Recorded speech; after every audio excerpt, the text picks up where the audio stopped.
Tsurugi mentions that his dad has a secret that he's keeping from everyone else. My dad knows where the fruit is, but for some reason, he's hiding it from his family. Tsurugi helps Yasuo sneak through the window to the garage. As they look at the car, Yasuo wonders what Tsurugi wants her to do. He wants Yasuo to figure out where his dad went with his stand. Yasuo doesn't know what a stand is, since Paisley Park works unconsciously. Yasuo receives a question on her phone. Tsurugi then implores her to choose an answer. After doing so, the car opens up, and Yasuo sees Paisley Park inside. Who are you? Yasuo and Tsurugi then review the travel data. Jobin determines that Josuke came here for something else, and not the Lamborghini. Who are you? Asks Jobin as Josuke's nose begins to bleed. Jobin offers him a tissue, as Josuke determines that heat is warming up his nose. Who do you hear about me liking beetles from? Jobin presses Josuke to wipe his nose, but Josuke's concerned what Jobin will do to him next. The sprinklers go off in the stag beetle rearing room. Josuke uses this distraction to run away. Josuke then deduces that Josuke was using a stand ability just now. Yasuo and Tsurugi don't find any revealing information about the fruit's location, making Tsurugi suspect that something was erased. Jobin enters the garage as the two hide inside Norisuke's minivan. Joshu suspects that Josuke was after Jobin's travel data, which is correct, but it was just a wild guess on Joshu's part, and Jobin doesn't necessarily believe this. After the two leave, Yasuo uses Paisley Park to look at the security footage from earlier in the day. At 4:38 p.m., Jobin either handed the fruit to a mysterious man or he showed it to him. The two determine that the man's name is Aisho, and he's on the management staff at the baseball stadium. Morio Stadium was damaged in the tsunami, and Yotsuyu did plans for the renovations. Yasuo and Tsurugi spot the man with the potted plant. Tsurugi folds Paisley Park into origami as they track Aisho through the park. All of a sudden, Aisho is no longer holding the potted fruit. They then see the shattered pod on the ground, with the fruit torn apart, as if it had been eaten. The two take notice of a man that was in a wheelchair previously, but thanks to the fruit, he's starting to walk. He enters a car and begins crying, telling his wife it's a beautiful day. He continues raving about the miracle, as his eyes turn into stone and fall out of his head. Turns out that he performed an equivalent exchange, trading his eyeballs for his legs. Tsurugi wants to recover the remaining piece on the ground. Unfortunately, Aisho stomps on their combined frog stand. Yasuo provides a brief analogy about her stand, as Aisho battles the two by stomping on the frog stand. Aisho then attempts to call Yotsuyu, but his phone won't make the connection. Aisho looks to smash the frog once again, but Yasuo places a banana peel on the ground. However, Aisho doesn't slip on it. But then the frogs multiply, confusing Aisho. Aisho attempts to crush the frogs, but they're actually just leaves created by Tsurugi's stand. Yasuo determines that Aisho got off work 9 minutes ago and came straight here, which means the fruit might be in Morio Stadium. Aisho deduces that two stand users were just attacking him just now. Paper Moon returns to Tsurugi. Just then, a small tornado blocks their path. The vortex destroys their computer and begins attacking them. This is Aisho's stand, and he tracked him here because he touched their combined stand. The two then run away. They climb out of a window and close it shut, trapping the stand on the other side. Unfortunately, the stand reemerges on the window sill, right by them. Aisho determines that something happened to Yotsuyu, hence the reason he can't contact him right now. He mentions that the two stand users saw the equivalent exchange aspect of the Rokakaka. Meanwhile, Tsurugi and Yasuo are desperately close to falling off the edge. The two combine their stands to pull over the ladder. They subsequently tumble down it onto the ground. They then run away from the stand, trying to get out of the user's radius. Tsurugi claims that the fruit is power, and it's incredibly beneficial. Yasuo is given another choice on her phone, choosing bus. Tsurugi is then attacked by the vortex. Yasuo grabs his hand and drags him to the bus. The two enter, with Paisley Park closing the door and stomping down on the accelerator. Unfortunately, the vortex materializes inside the bus. Tsurugi determines that the vortex shows up every time he exhales. The two then hold their breath, as the vortex dissipates into thin air. Yasuo can't hold her breath any longer, as the vortex immediately reappears. Yasuo then uses a newspaper to suck the tornado up. Meanwhile, Jobin receives a phone call from Aisho. Jobin informs him that he's not supposed to call this phone number and they're only supposed to meet in public. Aisho determines that the Rokakaka and Yotsu's disappearance is the work of the same person. Jobin immediately thinks of Josuke when he says this, but he doesn't share this information with Aisho. Aisho states he's going to kill the two stand users, which makes Jobin incredibly nervous. Tsurugi says that the only way out of this is for them to attack the main body, as he constructs an origami that looks like a car. In the past, Aisho told his girlfriend that if he fell asleep, he couldn't wake up for 1 month. If he loses focus for even a second, his skin becomes hard like a rock and he sleeps. In the now, Yasuo continues fighting off the vortex. The two take a moment to catch their breath as Tsurugi releases his car origami. The two make a mad dash off the bus. In the past, once again, Aisho's girlfriend stole the deed for the house, and when he was asleep, she sold it off and ran away. In the now, Yasuo and Tsurugi run away as fast as they can whilst holding their breath. The two find an ambulance with oxygen mask inside as they watch the vortex dissipate. Unfortunately, the vortex materializes inside the mask. Paisley Park attempts to crush it, but it doesn't work. The two are out of ideas, but just then, Jobin and Aisho walk in. Despite the fact that it's Jobin's son, Aisho is resolute in killing Tsurugi here and now, especially considering that Yotsuyu is most likely dead. He demands Jobin's permission to kill Tsurugi. Tsurugi reveals his master plan though, that he made the buses in the city look like his dad, which means Aisho was talking to a bus this entire time. Tsurugi and Yasuo look at the video footage from the baseball stadium. The two then review the footage of the bus hitting Aisho. After this happened, there was only broken stone and sand on the road. Aisho and Yotsuyu were rock humans, and Jobin had some kind of contract with them, and it all revolves around this mysterious fruit. The two review the security footage of Aisho inside the stadium. Josuke then shows up in the park, causing Yasuo to rush towards him in tears. "Tsurugi-chan!" Yasuo then embraces Josuke. Josuke starts crying too, causing Yasuo to laugh at him. The two take a walk with each other, with Yasuo urging Josuke to sing something for her.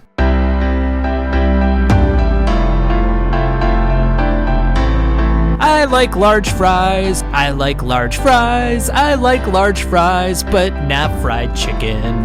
Not fried chicken, not fried chicken, I just want those crunchies. I like large fries.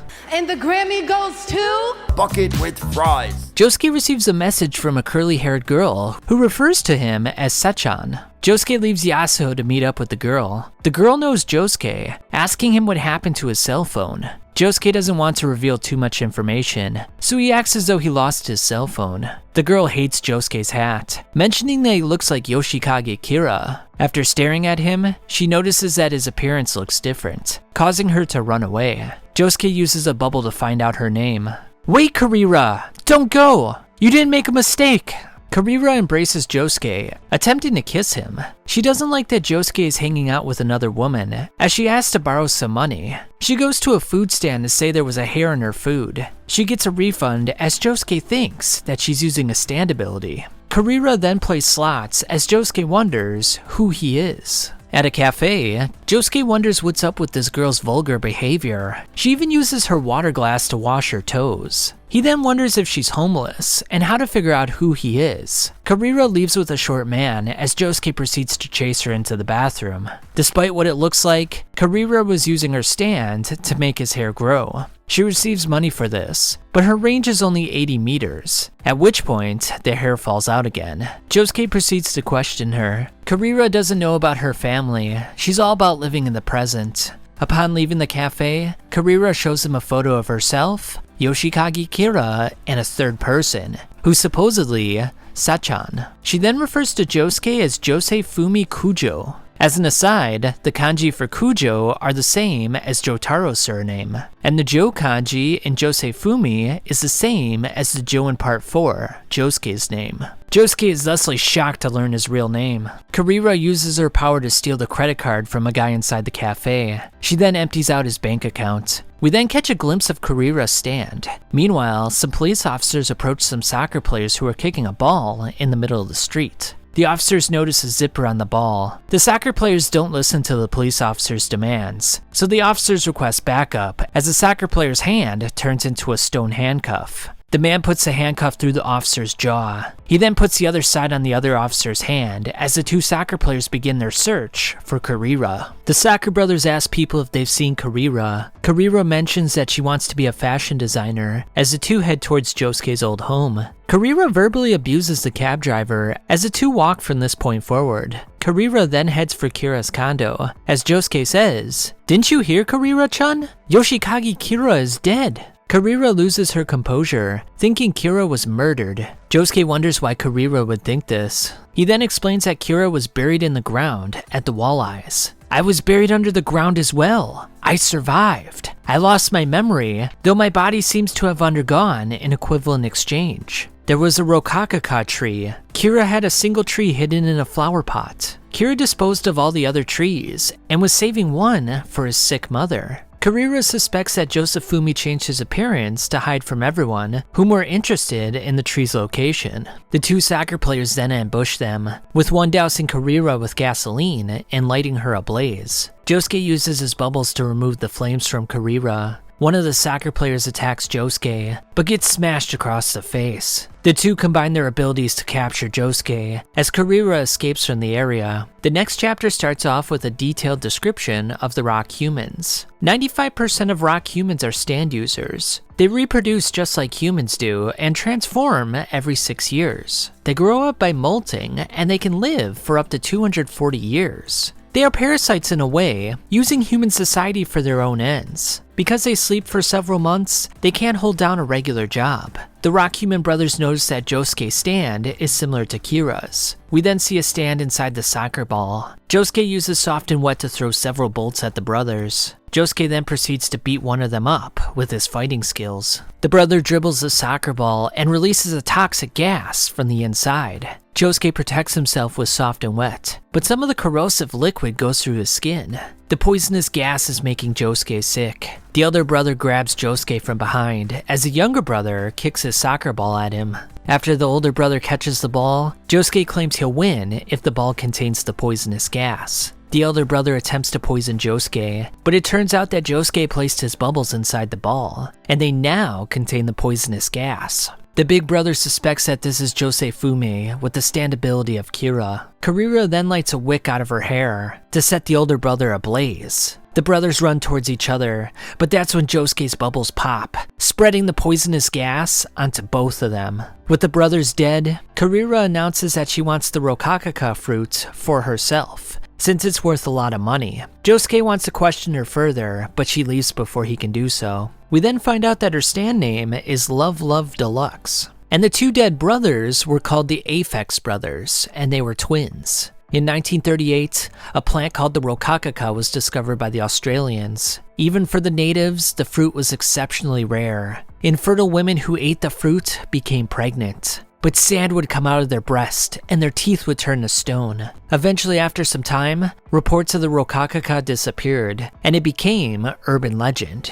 In the now, Yasuo thinks that someone knows the location of the Rokakaka fruit. Josuke reveals to Yasuho that he might be Josefumi. Yasuho looks up Josefumi's address, as she wonders where Josuke went yesterday. Joshu interrupts Josuke, wondering where his dad and brother are. Hado then brings over her first ever boyfriend. Norisuke is a bit flabbergasted by his ugly appearance. The man's name is Tamaki Damo, and he manages a dry cleaning store. Hado introduces Tamaki to her family. Tamaki begins to greet them, but then Joshu rips off his glasses, saying that it's disrespectful not to take them off when you greet someone for the first time. This then reveals Tamaki's bald spot. Joshu hands him back his glasses as Tamaki offers the family a dessert. Kyo notices some odd fingerprints on the door handle, as does Norisuke on the dessert box. Norisuke asks how long they've been seeing each other. Hado casually mentions that they've had sex 2 times, as the rest of the family is shocked to hear this. We then see the fingerprints on Joshu's hand and bracelet.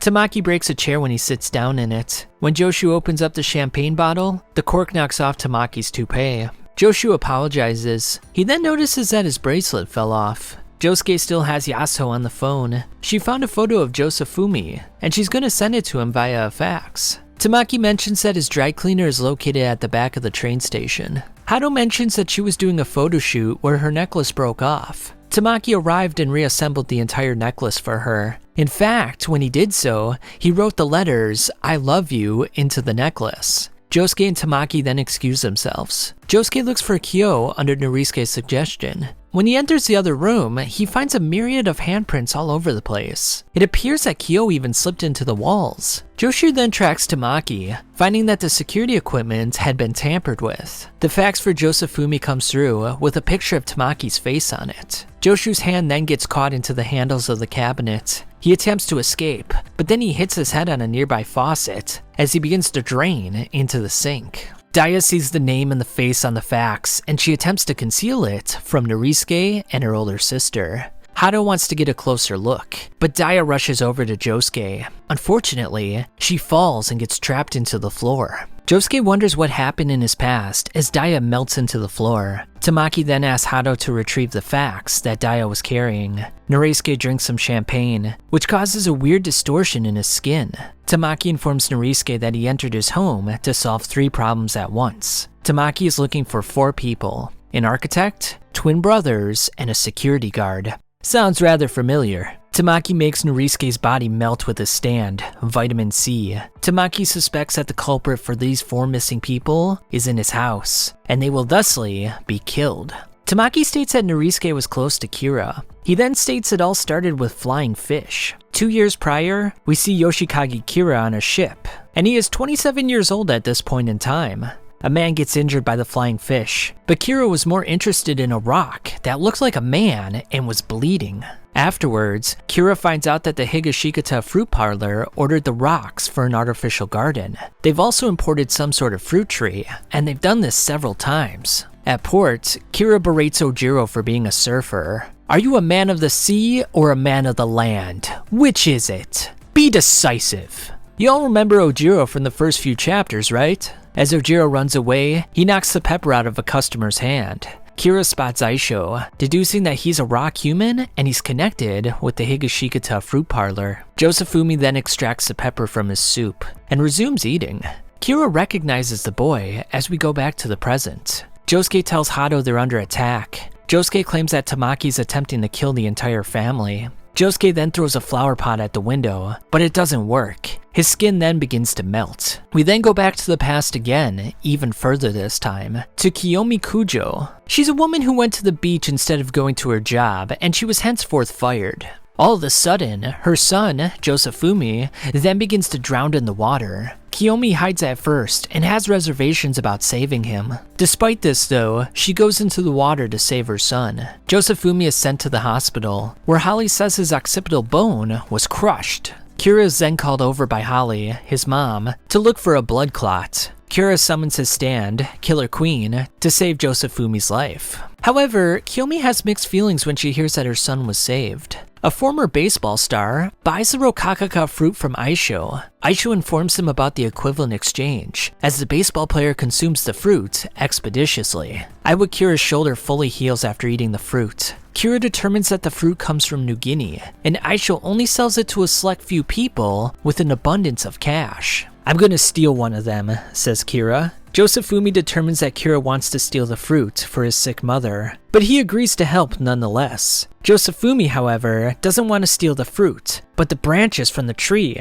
so they can graft it onto another tree and grow the fruit for themselves. In the meantime, Iwakira's mouth turns to rock and sand. Josefumi and Kira then trail Aisho. Aisho uses some eye medication as Josefumi approaches him from behind. Killer Queen then causes a motorcycle accident in the street. Josefumi then opens up the briefcase to steal some branches. He reattaches some random branches so Aisho wouldn't notice that they were missing. The soft and wet bubbles also block Aisho's eyesight so he doesn't see Josefumi. Kira and Josefumi then leave, having completed their mission. In the now, Tamaki taunts Norisuke. Because of the changes in the terrain, Yotsuyu had a difficult time finding the Rokakaka on the Higashikata property. Are you the one who killed Yotsuyu? Questions Tamaki. Norisuke's arm is sliced off by Tamaki. Norisuke admits to killing Yotsuyu. However, Tamaki presses further, wondering who really killed Yotsuyu. In the past again, Josefumi meets with Holly Joestar, although she doesn't recognize him.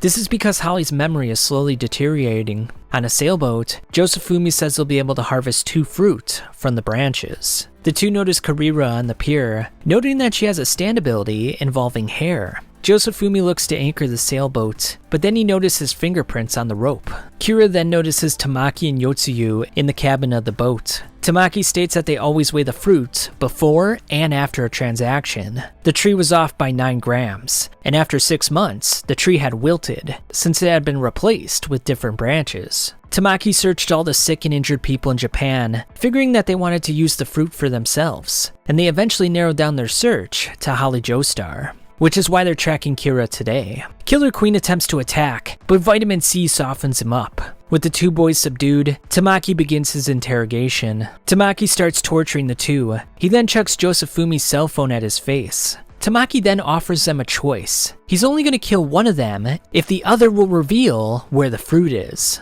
Tamaki pushes a piece of currency through Josefumi's head. The boy thinks of how his mother nearly drowned him as a child. Kira urges Josefumi to get moving without him.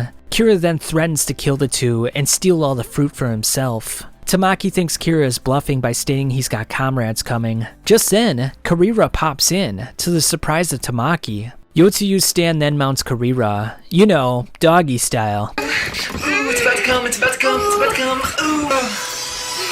Surprisingly, Karira has Josefumi's phone in her hand. Kira then apologizes for roping Josefumi in this mess. We then find out that Kira's stand is hidden in Karira's hair, as the boat explodes in an instant. Tamaki and Yotsuyu are injured and disoriented from the explosion. Josefumi carries Kira's body away from the wreckage. Josefumi admits he was close to revealing the location of the fruit, apologizing to Kira in the process. He brings Kira to the fruit, hoping it will heal his wounds. He grabs the fruit and puts it in front of Kira's mouth. Meanwhile, Tamaki is resolute in killing Kira and Josefumi. He instructs Yotsuyu to call Aisho and the twin brothers to flush them out. Because Tamaki gouged out much of Kira's liver, he determines that they might be going to the fruit here and now. Karira hears all this information while hiding in the water. Josefumi urges Kira to eat the fruit, but he's unresponsive, likely dead at this point. Josefumi then decides to use Soft and Wet's bubbles to feed Kira the fruit, by force. Josuke's body melts at a rapid rate. Josuke then asks Hado if she would mind if he killed Tamaki. If anyone else touches the fingerprints, they begin to melt, and the entire Higashikata house is covered with them. I want to move forward. Hado-chan, please give me your permission. In the past again, Kira's wound seals up. Unfortunately, Josefumi's ear turns to stone and falls off. Yotsuyu mentions that the shaking is pretty strong from the aftershock. There's also a tsunami on the way. Josefumi finds metal shards in the back of Kira's head, causing him to cry. The Aphex brothers show up and call Yotsuyu to confirm the location of the fruit. Josefumi easily smashes the younger brother, with the elder brother intervening, but it's not long before he pummels them both with Soft and Wet. Josefumi has always wanted to be useful to Holly for saving his life. Though he can't make that happen right now, he uses the second fruits on Kira via his bubbles. Josefumi says he quote-unquote died at the beach long ago, and he'll happily exchange his life for Kira's. Josefumi instructs Kira to grow the other fruit for Holly. Elsewhere, Narisuke notices that the aftershocks are making the walleyes lift up even more. They thusly head inside the house. The earthquake makes the ground unstable, creating a crevice that Josefumi and Kira fall into.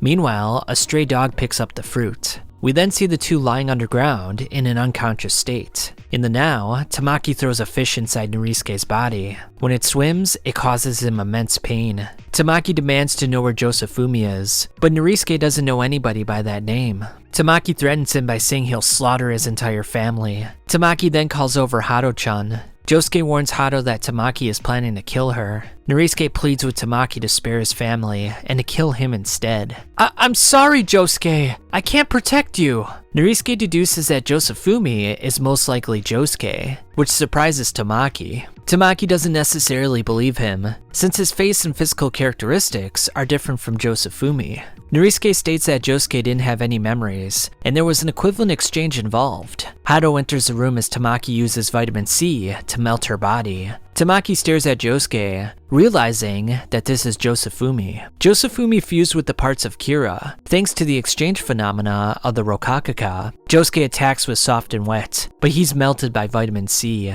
A bubble then breaks Tamaki's glasses. With Josuke's body melted melted, Tamaki cuts out his liver again, just like he did in the past. He looks to slit Josuke's throat, but then he sees Hado outside the house, in one of Josuke's bubbles. Hado proceeds to impale Tamaki's neck with a stretched heel on her boot. She continues gashing into him, splattering blood everywhere. Tamaki pleads with Hado, saying he wasn't going to hurt her family, he just wanted Josefumi. She then summons her stand and walks up the side of the house. Josuke instructs Tamaki to flee, otherwise Hado will defeat him. Tamaki then contemplates Josuke's equivalent exchange, a phenomenon he hasn't seen before. He realizes that an exchange with someone else could gather a huge amount of interest from the wealthy community. Tamaki thusly wants to eliminate Hado and get the fruit for himself. Tamaki grabs Norisuke and a lighter. He lights him on fire and puts him inside the chimney. The flame also contains his fingerprints. Despite this, the stretched out heel goes through the roof and through Tamaki's head. Tamaki then finds soap bubbles on his person, which gave away his location to Hado. The heartbroken Hado proceeds to impale Tamaki's head several more times. After this happens, everyone's body returns to normal. Despite this, Tamaki still has enough strength to run away. Josuke confronts him outside. Tamaki attempts to bargain with Josuke to spare his life, but Soft and Wet smashes him to pieces. My identity is Josefumi and Kira. I'm Josefumi Kujo. Jobin witnesses the event from his car and is visibly upset that Tamaki was killed. Meanwhile, at the Stone Ocean prison, a woman is given her items back with compensation for all the work she did in the past couple of years. The prison staff is gonna miss her.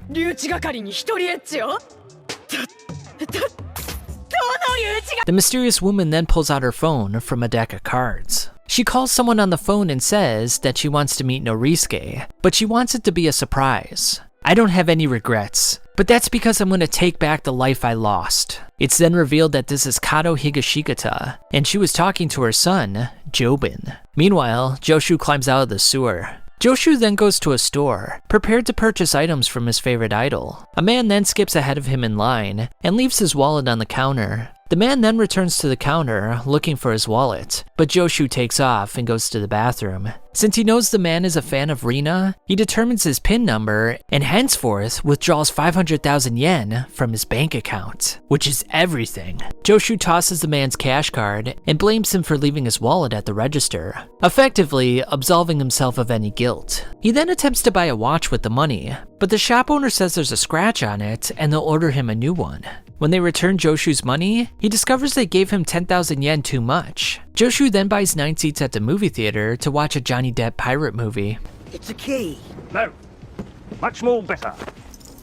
It is a drawing of a key. Joshu then wins a Johnny Depp figure in a movie lottery, and he henceforth sells it to a desperate man. Joshu then finds a hair in a meal at an exquisite restaurant. The meal is comped, and he's given compensation for the mistake. He then tosses a breadcrumb into a woman's cleavage, and proceeds to order golden champagne and sing karaoke. Turns out the 10 bottles of Gold Dust champagne cost 540,000 yen, but the man wants to know where he got the money from. The owner then asks him if he met the Milagro man. He gives Joshu the money back with interest and tells him to leave. The bodyguards look to rough him up in the elevator, but Joshu uses his stand to put screws into them. Joshu is then confused as to why he keeps getting more and more money. He then finds a bag full of money inside of his backpack. Joshu then wonders who the Milagro man is, as he's nervously excited about all the money he's accumulated. Though he just attributes everything to luck.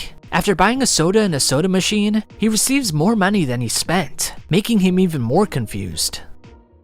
Joshu receives extra change at every vending machine he uses. Joshu ponders his situation, determining that the bills aren't fake. He then bets on an online boat race, winning 3.1 million yen in the process. Joshu inspects his bills, discovering that the serial numbers all end in 13. Joshu shoves his money in a locker, but then it falls out and flies away. The people in the area pick up the cash and hand it to him. He ends up with more cash again. After taking a taxi, Joshu and the driver try to force the money onto each other. Joshu puts the money in the driver's pocket, but it starts on fire and begins to grow. Norisuke shakes Joshu awake. The boy wonders if it was all just a dream. He opens his bedroom, however, and it explodes with cash. Joshu then confronts Zaihei, the owner of the wallet he originally stole. Zaihei then explains the Milagro curse. He originally stole a bill from a homeless man, and soon noticed that the money continued to increase, no matter what he did. It turns out that the homeless man was only pretending to be homeless and was waiting for someone to steal his money and take the curse from him. Zaihei left his wallet behind on purpose so he could pass the Milagro curse on to someone else. And it just so happened to be Joshu. The original source of the Milagro man was an arms dealer who profited off of war, but he lost a prolonged lawsuit and ended up paying $50 billion in the process. After killing his family and himself,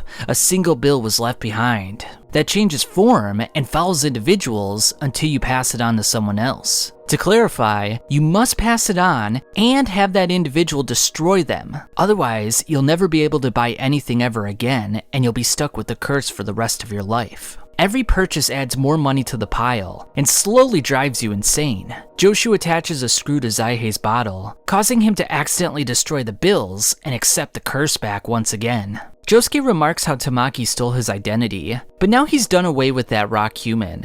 Those fruit they sought, and they monopolized control of the Rokakaka, and the equivalent exchange the Rokakaka brings about. Josuke yells at doctors, wondering why Holly is strapped to her bed in a freezing cold room. Josuke claims to be her son, and the doctor explains that her medical expenses have gone unpaid. The doctor says that Holly ate her own fingers since she can't distinguish them between food. They were able to reattach the fingers, but there's no cure for her illness. Plus, expenses are 120,000 yen per night. Josuke then has an emotional moment. If any other bad things happen to Holly-san, whatever the reason, I won't forgive it. She's someone who should be happy. Josuke needs the Rokakaka fruit and money to make his dreams a reality. Norisuke looks for a DVD from an exercise guru on the couch. He then realizes his wife is sitting on the couch. It's been quite a while, hasn't it? The children wonder who this strange woman is. Kato makes condescending remarks to all her children, as Hato seems to be the only child who knows who she is. Hato tells Josuke she was only 9 years old at the time that it happened. That's our mother. She was in prison. Kato claims she didn't do anything wrong, and that Norisuke abandoned her. Daya tells Josuke that Kato was found guilty of murdering someone's child. Kato then looks to hug Daya, but Joshu pushes a chair in front of her, making her trip. Joshu then tricks her with his stand ability, causing her dress to fall down.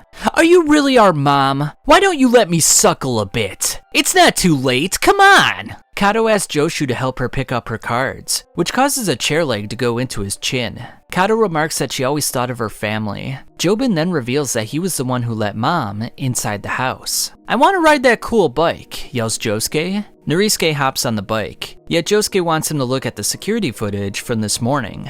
In the footage, there's a dark, shadowy figure lurking in the forest in the backyard. Based on Norisuke's research, he determined that Tamaki was the boss, and he only had 4 allies. Josuke explains they needed to import the fruit and hide all the revenue. Josuke then brightens the picture, revealing Jobin's face. Jobin knows about the graft, and he was business partners with Tamaki. In fact, he helped import the fruit into Japan. Because the walleyes cause the ground to move, they can't determine the grafted branch from the regular ones. However, Josuke is determined to find it for Holly-san's sake. Norisuke decides to help Josuke. He tells him about a plant appraiser that only he knows about. This person can tell the difference between a regular branch and a grafted one. Norisuke cautions Josuke not to tell Jobin about this. You need the right path for the equivalent exchange. Meanwhile, Kato is sitting on a hammock in Norisuke's garden. Norisuke is appalled by Kato's past actions, and he's not giving her a thing. Kato calls Jobin, informing him that Josuke's got a cell phone, and he's most likely planning to meet someone with it.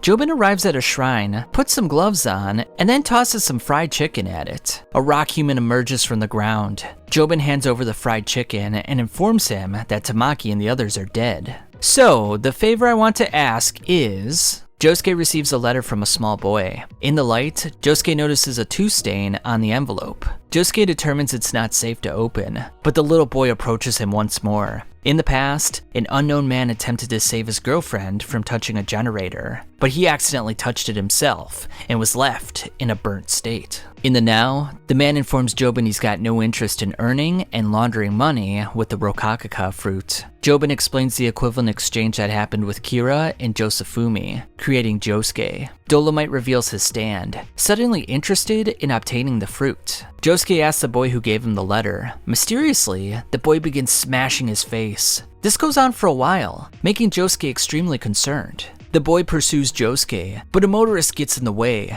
The boy starts smashing his head against a window, as Josuke suspects that this has something to do with the letter. Josuke realizes that the boy is being controlled as it climbs through the window of a lady's car. Soft and Wet catches a coffee with one of its bubbles and tosses it at the boy. Josuke saves the lady as the boy continues his pursuit. The boy then collapses from exhaustion. Josuke then recovers a tooth with a bubble, wondering if Tamaki has other allies. Josuke wonders what the meaning of this attack was. He then wonders if they're after the fruit appraiser, as the female driver now begins to chase him like a wild beast. Dolomite smashes his mouth against a rock.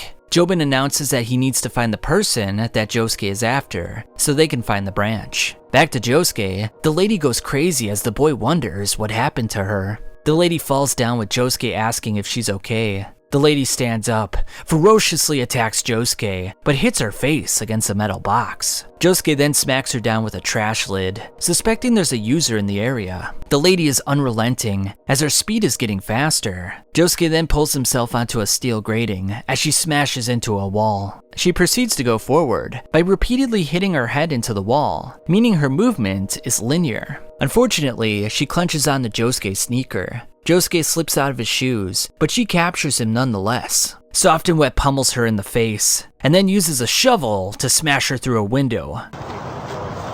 The woman attempts to break through the wall on the other side. Some young people inside the building decide to rob the lady. Josuke wonders how someone else found out about the plant appraiser. Josuke then calls Yasuho, informing her that someone is attacking him right now. He tells her about the tooth at the bus stop.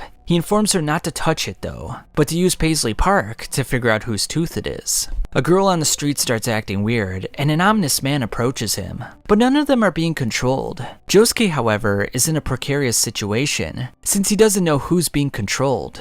This person is out of their mind. They're gonna make the whole town dissolve into chaos. A strange woman attacks him, so he proceeds to beat her down. The woman chases her like a zombie. In pursuit, she gets run over by a motorcycle. A muscular man takes up the chase, making Josuke feel as though he's being pushed off a cliff. The man collides with a fence, as Josuke uses his bubble to protect himself from the projectile blood. A boy then hit by the blood changes his demeanor. Josuke steals his bicycle and flees from the area.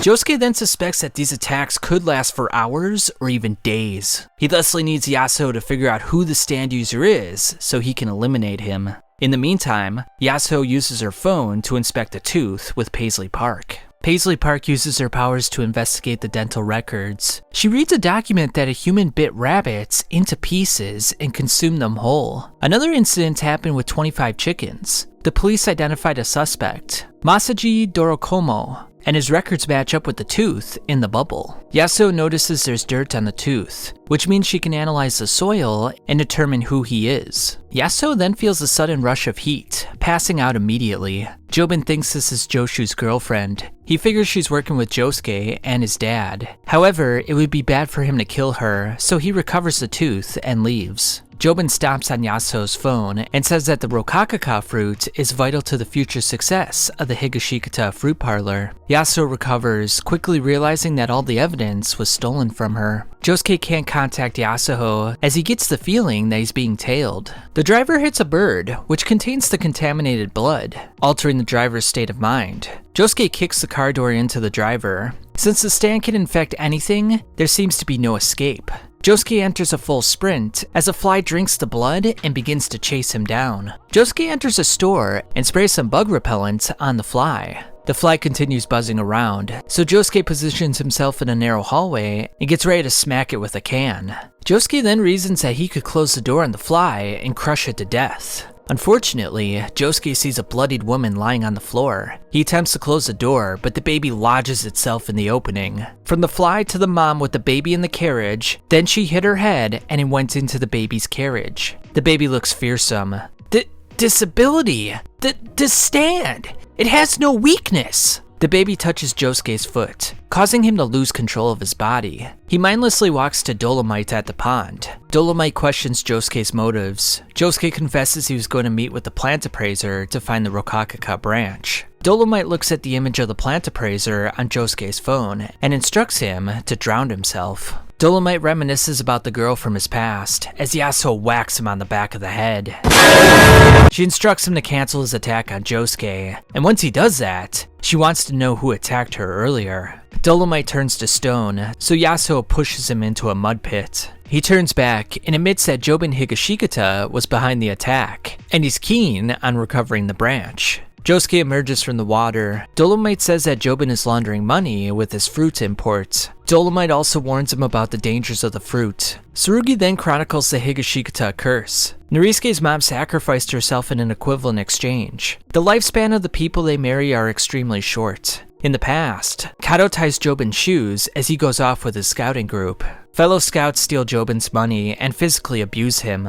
The boys find Kato's bra and pictures of her in the shower in JoJolion's bag, which he did under the bully's instructions. A Girl Scout appears, so the bullies act as though everything is fine. Later on, the girl reports the boys to their parents and the police. Angered that his future is ruined, the bully instructs JoJolion to light the girl's house on fire. JoJolion is appalled and outright refuses. The bully beats JoJolion, claiming he'll rape Kato and kill him if he plans on double-crossing him.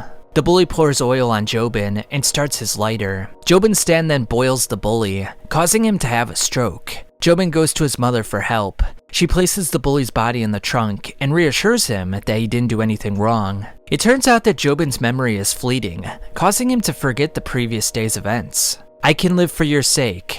She remembers the legend of Johnny Joestar and the curse of this land. She instructs JoJolion to take the bully's body and bury him behind the shrine, thus performing an equivalent exchange. When JoJolion was 16, Norisuke wonders how he could be in such great health, given the Higashikata curse and all. In time, the bully's body was discovered. DNA on the boy matched Kato's. They also found his DNA in the trunk of her car. She thusly served 15 years in prison for it. Josuke reflects on his conversation with Dolomite, particularly the claim that JoJolion is just a gopher. He also alluded to the true goals of the people behind the fruit, but didn't elaborate any further on this. In fact, the reason he's alive is because he doesn't know anything about this mystery. Dolomite advises them to walk away now. He explains that the Rokakaka fruit has infinite value, and not having anyone know about them. Josuke realizes that Dolomite wasn't just talking to him back there. There was also somebody else. It's as if he was attempting to prove that he was ignorant about the fruit's secrets. I told Dolomite where I was going, and the smartphone was lying there with the screen on. Somebody heard it. The bus driver then stands up and collapses to the ground. The plant appraiser takes the wheel, but he's gonna need Josuke's protection since his identity has been compromised. So this is him, the plant appraiser. The appraiser has been in contact with Norisuke, but he hasn't said if he'll work with him on this yet. He then wonders why Josuke brought a girl with him. Josuke states that without Yasuo's help, he wouldn't have made it this far. The appraiser says they're being pursued right now. The bystanders on the bus wonder what's going on, as Josuke wonders where they are going. The appraiser doesn't want to reveal any information, since someone might be listening right now. The appraiser then clarifies Josuke's responsibilities. The priorities here are protecting me first, then your own life comes second. She's third. Those bangs of yours, did you perhaps cut them yourself? Take a big step back and literally fuck your own face! The appraiser estimates their survival rates at 7.5% when they exit the bus. Yasuo erases everyone's phones on the bus with Paisley Park. Josuke questions the appraiser about the enemy. I know there's some dark enemy out there, one that slipped into society. As long as the fruit known as the Rokakaka exists, they'll do whatever it takes to get their hands on them. And you best not doubt my probabilities. The appraiser points at a tree, telling them they should practice recognizing them. The tree? It's not just one! What are those? The tree starts making its way to their location. The appraiser claims that this person attempted to attack his house, so they'll want to avoid setting foot on soil. Therefore, they move on concrete. The appraiser's name is Rai Mamazuku, and he's Norisuke's personal fruit grower. Josuke pulls out his phone, claiming he's taken photos of all the tree branches on the Higashikata estate. Could you appraise these and tell me which photo it is? After Rai identifies the branch, Josuke will go home and give him no further trouble. Rai identifies the branch and verifies it's still intact. JoJolion can't find the branch, and collecting tissue from the branch would make it wilt. The only way to identify the branch is via Rai's expertise. If Norisuke wasn't backing Josuke, Rai wouldn't help him either. The three then board the chairlift, as Rai states that their survival rate has increased to 20%. Rai stops the chairlift at a pole and opens up a hidden kitchen. Rai then details the process of making a Romanoff, which is a great way to round off a tiramisu. Yasuo determines that Rai lives in the skylift to avoid unnecessary danger. Rai then reveals his stand, growing strings from his fingers to grab strawberries to complete his dish. By the way, Rai's stand is called doggy style, which allows him to turn his body into a wire or rope and extend it and snap it back. Yasuo and Josuke are stunned by the tastiness of the Romanoff. Rai then reveals a bathroom on pole 6, and the entire chairlift is his home. Rai states that he avoids using agrochemicals to maximize the sweetness and taste of his strawberries. That's insanely good! Rai believes that with the fruit, one could replace their entire body at the cellular level in just 2 hours. Rai speculates that the enemy wants to take the Rokakaka and convert it into technology, and more importantly, keep it for themselves. Therefore, they could create a new industry of immortality. Police officers find numerous trees surrounding the bus in the parking lot. Numerous holes develop on the officers' bodies in a mysterious fashion. Rai notices patrol cars, but no officers in the area. A tree then sneaks up on Yasuo, nearly whacking her off of the chairlift. When did the trees get so close? Rai sees purple and blue objects on the trees. The group determines that the enemy stand is attacking them from the branches. The stand opens up a hole in Rai's skin, entering into his body and decreasing their chance of survival to 7%. Josuke uses his bubbles to remove them from Yasuo's legs to destroy the tree. Rai uses a remote to start the chairlift. He then scolds Josuke for not protecting him first, as per their arrangement on the bus. Rai's body is being polluted by the enemy's stand, which leaves him with little recourse. Josuke-kun, promises are sacred. I've got no other choice. I'm abandoning my left hand. It can't be brought back to normal. Rai pushes Yasuo off of the chairlift.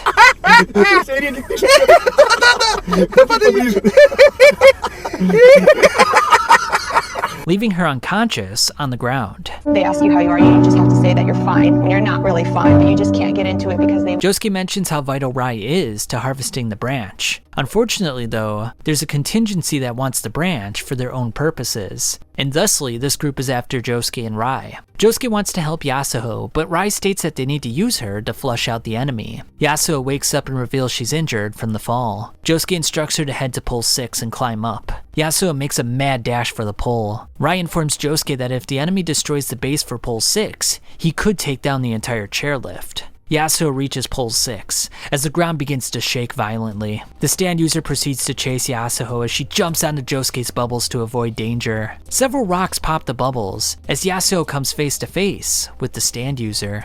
The man grabs her neck and unleashes his stand on her face. Rai tosses a knife at the stand user. Rai then uses his stand ability to cut across the chest of the stand user. Yasuo proceeds to run away and climb up the pole for safety. Paisley Park then activates the shower in pole 6, which washes away the user's stand. The enemies are rock humans, and there's 2 of them. We then find out that one of the stand users is named Urban Gorilla, and his stand is called Brainstorm. And the stand that he's riding is Do Re Mi Fa Sol La Ti Do. Do, re, mi, fa, sol. The chairlift collapses, sending Rai and Josuke to the ground. The 2 rock humans then emerge from the ground. Rai clarifies that Do Re Mi seems more like a pet rock animal more than anything else. Urban Gorilla threatens to rip off Rai's limbs. Urban Gorilla wonders whom he should kill first, as Rai throws a knife in his direction. The knife gashes into his leg, so the 2 rock humans dive underground. Rai determines that the pet utilizes caterpillar propulsion, a process that takes in the soil and minimizes the amount of surface level vibrations. Josuke and Rai make their way to the 7th pole, where the fuel is located. Josuke worries about protecting Yasuo again, with Rai reminding him about his promise. Josuke jumps off nonetheless, making his way towards Yasuo. I've changed my opinion of him somewhat. When all is said and done, Josuke-kun is a man I can count on. Paisley Park locates a bedrock on the map, which they could use to slow down the enemy. Do Re Mi emerges from the ground as Josuke prepares soft and wet for a counterattack. The bubbles have no effect as Josuke's shoes are getting pulverized. Josuke uses his belt to capture his bubbles and float above the enemy. Josuke grabs Yasuo's hand to protect her as the two have a momentary glance at one another. The two resume running with Josuke's leg getting torn up. They reach a large rock, but they need to keep looking for a higher area for safety. Meanwhile, Rai swings his way over to pole 7. Unfortunately, Urban Gorilla is already there waiting for him. "You'll be my first victim," states the rock human. Rai's whole body is then covered with brainstorm. To give a brief explanation of brainstorm, first, they grab onto the surface of the skin with their feelers. They break through the skin and extend their feelers inside. They themselves are the toxins, and they cause hemolysis, the breakdown of red blood cells. They then enter deeper and begin to double and double again, multiplying their numbers exponentially. Then the target's body starts to break down, as if the holes are being dug into. Yasuo blames herself for all the bad things that are happening to Rai. Urban Gorilla is hopeful in healing the disease and earning money from the Rokakaka. Apparently, the Rokakaka is not meant for humans, due to the differences of carbon-based life and silicon-based life. With the new Rokakaka, the rock humans will claim the top spot in the hierarchical structure of society. Rai proceeds to unravel his arms into a makeshift slingshot. He then fires at the rock human's eye, shattering the glass on his goggles. Brainstorm rips Rai to shreds, but he manages to fire another rock at Urban Gorilla. The rock human uses the pole as a shield as Rai collapses to the ground. Do-Re-Mi blocks Josuke's access to Rai, but he's unconcerned, saying he'll take some damage if need be. Yasuo worries about Josuke as he leaps off the rock. Urban Gorilla deploys Brainstorm into the nearby soil, creating a multitude of holes so he can dive beneath the soil and meet up with his partner once again. "I'm a rock human. I'm above all of you." Josuke then sinks below the soil, with Yasuo watching on in a nervous fashion. "Josuke!" Brainstorm rips holes into Josuke's body. "Your body is falling apart. It's too bad, really. Yoshikage Kira was right. Damo Tamaki and his men only used the lust for the Rokakaka to make money. They were nothing but drug dealers." Josuke determines that Urban Gorilla was a doctor. Rai utilizes his stand to funnel gasoline from the pole to Urban Gorilla's location. "Dive!" yells Urban Gorilla. It's then revealed that Josuke's soap bubbles contain the gasoline, and with the help of Rai's lighter, they scorch the two rock humans. Josuke wants to question them further, but Rai doesn't wish to put his life in any further danger. Yasuo embraces Josuke as the rock humans perish. Josuke thinks about the fact that Urban Gorilla was a doctor. Yoshikage Kira was a ship doctor. Holly-san is a doctor too, and she's fighting against illness right now. Is there something connecting all of this somewhere? Rai inspects Josuke's bubbles. A line is vibrating at a super high speed, making it appear as a sphere. Huh. His ability is Cord. Rai has identified the Rokakaka branch from the photos that Josuke took, and with the help of Pole 8, he's gonna harvest it. Inside Tube 8, they're specimens of moth larvae, and they were raised for harvesting the fruit. They'll burrow into the vascular bundles under the branch bark. Then a new Rokakaka fruit will grow on that branch before winter passes. Jobin meets with an old man that looks like a child in a parking lot. This individual's name is Poor Tom. Poor Tom then thinks a girl across the parking lot is flaunting her assets at him on purpose. Jobin clarifies that he can't help Poor Tom with money laundering like he did for Tamaki. Poor Tom reports that Urban Gorilla and his pet are missing, and without the plant appraiser, they'll be unable to locate the branch. "So, we're gonna close off the entire Higashikata estate's orchard."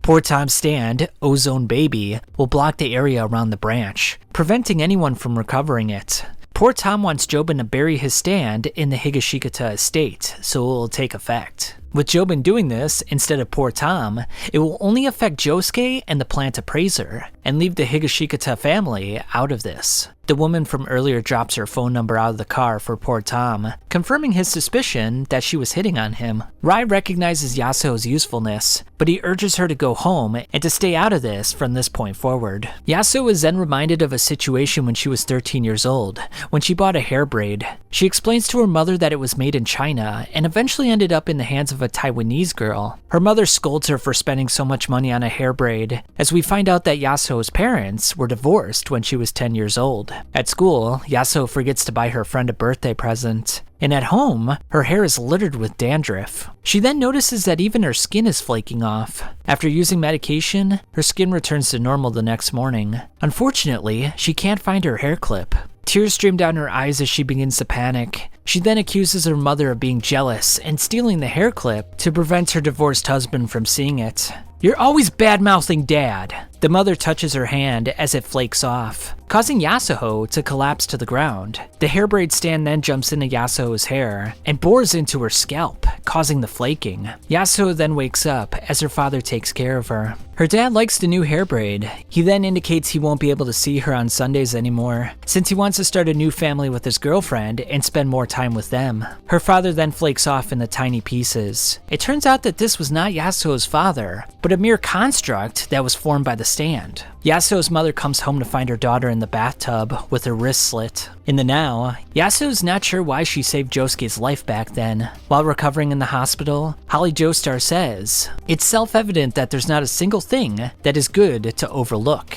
Kiro remarks that Holly won't be a doctor anymore after this, as he shows Yasuho her hair clip. He proceeds to crush it with his foot and claims it's a fake. In the present, Yasuho tells Rai she has the same motives as Josuke and wants to get her hands on the Rokakaka for Holly's sake. Rai permits her to come along and even notes that the hair clip was probably a rock pet. Elsewhere, Jobin buries Ozone Baby in the Higashikata estate. The current time until harvest of the Rokakaka fruit is 12 days, 4 hours, and 33 minutes. At the Higashikata house, Jobin measures fish sausages with a ruler, thinking they're smaller than they used to be. In fact, Joshu has been meticulously weighing and measuring each sausage to determine if it's really a value pack, as the package claims. Unfortunately for him, Daya and Hato begin eating the sausages. In the past, Jobin complains to his dad about the seats at a baseball game, and the fact they couldn't book a reservation at a distinguished Italian restaurant. With the fruit parlor playing a prominent role in Morio, he believes they should be offered more privileges, but it seems they're losing power. Jobin suggests that they start importing olive oil, supplements, and processed fruit goods to up their game.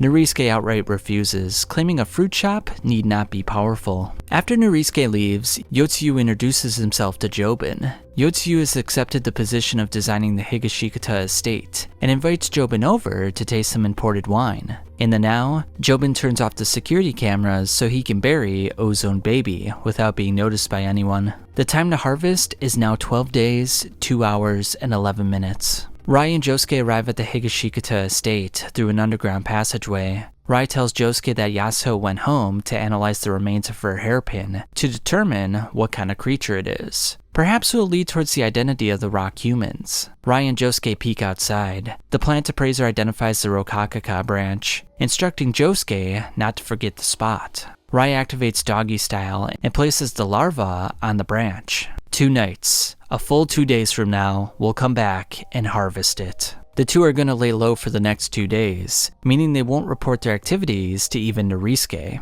Jobin is not sure what abilities poor Tom's stand have, but if Josuke or the plant appraiser get within its range, they'll die. Jobin wonders, however, how poor Tom plans on attaining the branch without the expertise of the plant appraiser. With 12 days, 2 hours, and 2 minutes left until harvest, Tsurugi asks his dad what he buried into the ground. Jobin is angry that his son was watching him. Jobin explains that when he was just a bit older than Tsurugi is now, Kato helped him get better, and if Tsurugi gets sick, Jobin will be the one to cure him. That is why I buried that thing, so be absolutely sure not to go near it. You were friends with Yotsuyu before. Did you do something bad, Daddy? Suddenly, their ears hurt and their noses begin to bleed. Jobin notices that all the plastic containers are getting crushed. Ozone Baby causes the dog to bleed profusely. The same happens to Tsurugi as the boy collapses to the ground. Jobin worries about his son as blood ejects from every orifice of his body. Poor Tom! This ability of his is insane! He has no way of choosing a target or discriminating who it hits at all. Jobin attempts to reach his son, but he also falls to the ground. Jobin deduces that the current attack was minor while in the shed. The symptoms, however, got progressively worse when they left, which means they need to get back inside. Jobin grabs his son. He then activates Speed King to drive the car backwards so he can fling himself back into the room. Once inside, Jobin determines that the air inside the room is pressurized, and when they go outside, they underwent sudden decompression, making their current predicament undesirable. At the same time, Josuke and Rai experience the same set of symptoms. Tsurugi went outside before his dad, so his decompression sickness is much worse. Ozone Baby enters the room with Speed King throwing a flurry of punches. The decompression starts once again, so Jobin constructs a makeshift oxygen tank out of sodium chlorate and heat to help his son. The air in this closed-off shed is getting pressurized again. Ozone, baby! That form is an illusion of the enemy. Jobin reveals that he buried the stand in the soil of the orchard. Tsurugi is surprised by this revelation, but his dad states that his aspirations for the Higashikata Fruit Company vary greatly from Norisuke's. The only bad thing is defeat. I'm gonna get my hands on that Rokakaka, and I'll keep them all for myself. I'm not letting anyone else have them, and one way or another, I'll eventually kill poor Tom. Jobin now wants to use Josuke to gain his victory. Daya and Hado open the door, precipitating the decompression sickness. With the pressure gradually going up, they'll be at life-threatening levels in just a few minutes. Since this is a long-range attack, poor Tom is likely far away from their grasp. Meanwhile, poor Tom is giving oral sex to the female from the parking lot. He receives a call from Jobin and looks at the images of the orchard on fire. Panicked, poor Tom leaves the woman's room. This event was caused by Tsurugi's Paper Moon stand and Jobin's Speed King stand. Jobin's hoping that the threat of destroying the branch will stimulate all interested parties into action. Tsurugi creates a fire truck origami, which Speed King ignites, accelerating the burning of the orchard. Nevertheless, Jobin is counting on the fact that Josuke is somewhere around the orchard, which will stimulate a move from him. I'm confident we're walking the path of righteousness, so I'm certain we'll win in the end. Meanwhile, Rai instructs Josuke to close the door. Much like Jobin, they determine that this is a pressurized attack. Josuke proceeds to look outside, seeing the entire orchard ablaze. Rai confirms that the branch is still intact, but the flames are quickly approaching it. Josuke contemplates the enemy's stand attack and the orchard being on fire, thinking that something is not adding up.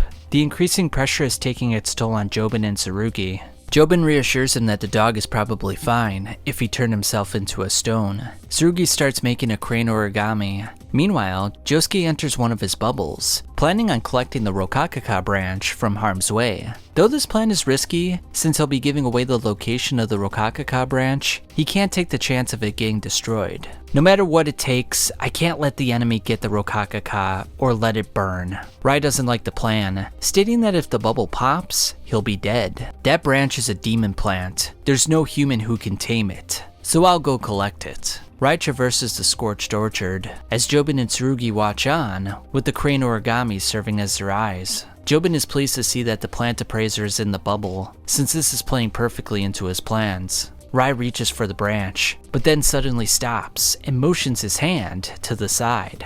What's he doing?